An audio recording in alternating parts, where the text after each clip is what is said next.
Hello everyone, welcome to civil वाला daily current affairs. आज है 10 सितंबर और शुरू करते हैं आज का डिस्कशन। उससे पहले इन्फॉर्मेशन है कि 5 मिनट सीरीज़ का नेक्स्ट पार्ट आ चुका है, जिसमें हिस्ट्री के जो ट्रिक्स हैं, मिडीवल और मॉडर्न के जो इम्पोर्टेंट थीम्स होते हैं उनसे रिलेटेड ट्रिक्स हैं, आप उसे ज़रूर जा कर के देखें।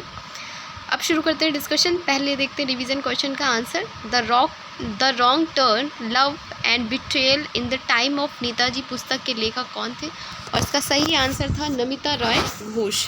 पुस्तक the long turn and the betrayal in the time of Netaji Sanjay Chopra और नमिता रॉय घोष द्वारा लिखी गई है। ये स्वतंत्रता संग्राम के खिलाफ जुनून की एक व्यापक कहानी है। ऐसी बुक्स पूछी भी जाती हैं, तो याद रखिएगा इसको। डिवाइन कॉमेडी, तो ये बहुत इजी है, हम लोग बचपन से पढ़ते आ रहे हैं। Who is the author of divine comedy? तो दांते हैं। डिवाइन कॉमेडी एक महाकाव्य कविता है जिसे दांते ने लगभग 1308 से 1321 में अपनी मृत्यु के बीच में लिखा था। इसे व्यापक रूप से इतालवी साहित्य का सबसे बेहतरीन काम माना जाता है और इसे विश्व साहित्य की सबसे महान कृतियों में से एक माना जाता है। कविता में परलोक के बारे में कल्पनाशील और रूपकात्मक दृष्टिकोण बताया गया है। इसने टस्कन बोली को इसमें लिखा गया है और मानकीकृत इतालवी भाषा के रूप में इसे स्थापित करने की कोशिश की गई है, तो इसे याद रखिएगा। फिर क्वेश्चन था हमारा करंट का कि इंग्लिश चैनल को एकल पार करने वाले सबसे वृद्ध भारतीय कौन है? Who is the oldest Indian to swim across the English Channel solo? तो इसका सही आंसर था सिद्धार्थ अग्रवाल। आज का पहला क्वेश्चन देखते हैं। हाल ही में समाचारों में देखी गई अग्नि 4 मिसाइल किस संगठन द्वारा विकसित की गई है? Agni 4 missile recently seen in news is developed by which organisation? इसका जो सही आंसर है वो है DRDO द्वारा विकसित। अग्नि 4 मिसाइल को 6 सितंबर 2004 को ओडिशा के एकीकृत परीक्षण रेंज में सफल परीक्षण किया गया है। यह परीक्षण सक्षम मध्यम दूरी की बैलिस्टिक मिसाइल का नवा परीक्षण है।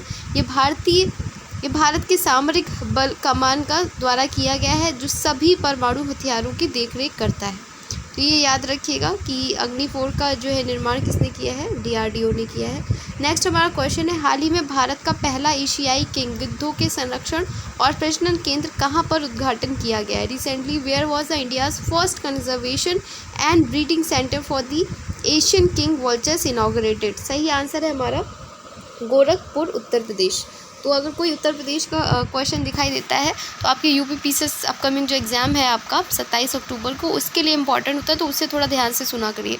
मुख्यमंत्री योगी आदित्यनाथ द्वारा गोरखपुर के कैंपियरगंज रेंज में भारत का पहला एशियाई किंग, तो वैसे भी इम्पॉर्टेंट हो जाता है, किंग गिद्धों के संरक्षण और प्रजनन केंद्र का उद्घाटन किया गया है।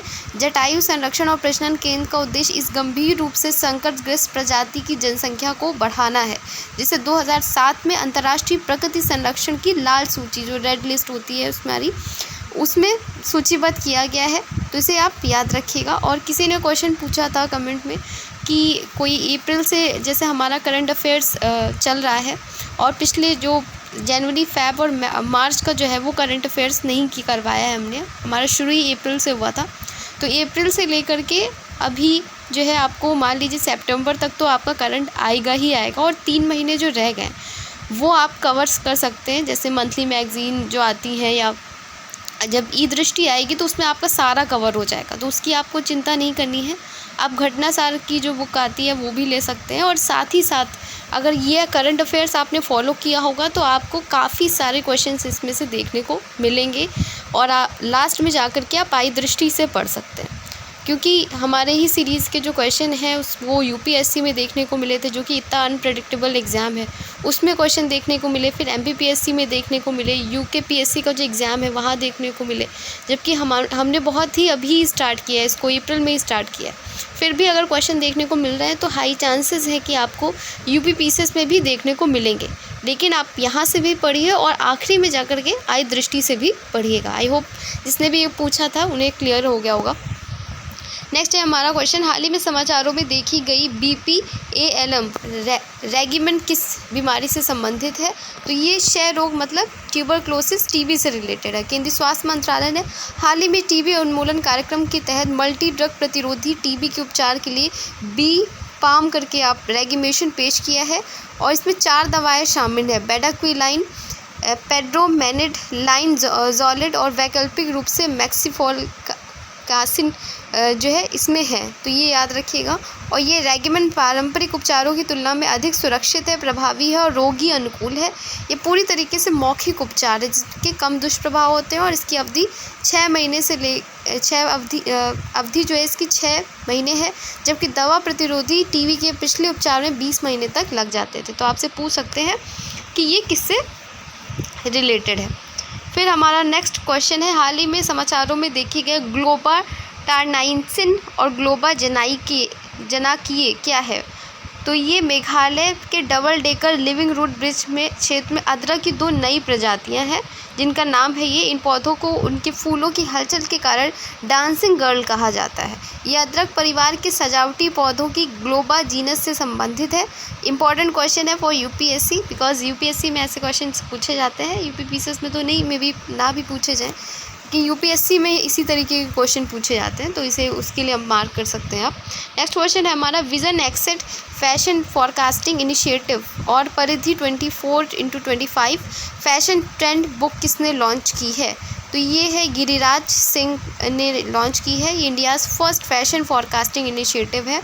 कपड़ा मंत्री हैं गिरिराज सिंह ने national institute of fashion technology के विज़न एक्सेट फैशन फॉरकास्टिंग इनिशिएटिव एक द्विभाषी वेब पोर्टल है, ठीक है, और उन्होंने लॉन्च किया है। नेक्स्ट हमारा क्वेश्चन है, भारतीय नौसेना और किस देश की नौसेना ने पनडुब्बी बचाव सहायता सहयोग बढ़ाने के लिए एक कार्यक्रम समझौते पर हस्ताक्षर किए हैं? Indian navy and which country navy had signed a implementation agreement to enhance submarine rescue support corporation? Indian navy and South African navy sign agreement to enhance submarine rescue support corporation. और अभी जो हस्ताक्षर किए गए हैं, जो MOU हैं हमारे, वो देख लेते हैं। भारत, श्रीलंका, मॉरिशस, मालदीव ने कोलंबो सुरक्षा सम्मेलन सचिवालय की स्थापना के लिए चार्टर और समझौता ज्ञापन पर हस्ताक्षर किए हैं। UAE और भारत ने सार्वजनिक क्षेत्र के ऑडिट सहयोग को मजबूत करने के लिए समझौता ज्ञापन पर हस्ताक्षर किए हैं। भारत और यूक्रेन ने कृषि, चिकित्सा और सांस्कृतिक सहयोग में समझौते पर हस्ताक्षर किए हैं।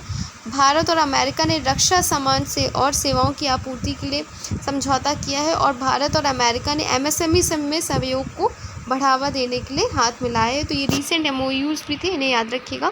नेक्स्ट हमारा है क्वेश्चन है, राष्ट्रपति द्रौपदी मुर्मू ने शिक्षक दिवस के अवसर पर आयोजित एक समारोह के दौरान कितने शिक्षकों को राष्ट्रीय शिक्षक पुरस्कार प्रदान किया है?